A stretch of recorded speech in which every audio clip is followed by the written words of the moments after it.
ఎందుకంటే ప్రతి ఒక్కరు కూడా అంటే తల్లిదండ్రులు ఎప్పుడు కూడా పిల్లల యొక్క ఉన్నతిని కోరుకుంటారు.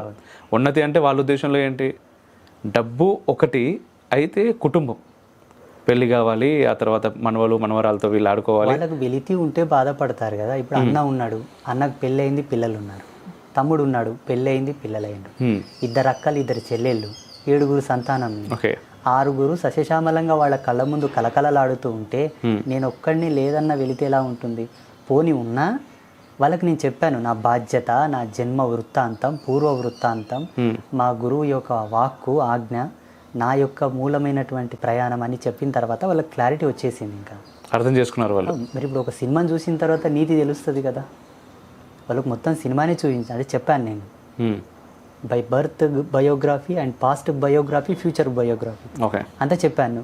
చెప్పిన తర్వాత వాళ్ళు అర్థం చేసుకున్నారు, మా తప్పు అయిపోయింది తప్ప, ఇంకా నీ ఇష్టం ఎలాగైనా ఉండు. పూర్వాశ్రమంలో మీ పేరేంటో తెలుసుకోవచ్చా? చెప్పకూడదు కానీ చెప్పాలి, మీరు అడిగారు, అందరికి తెలియాలి.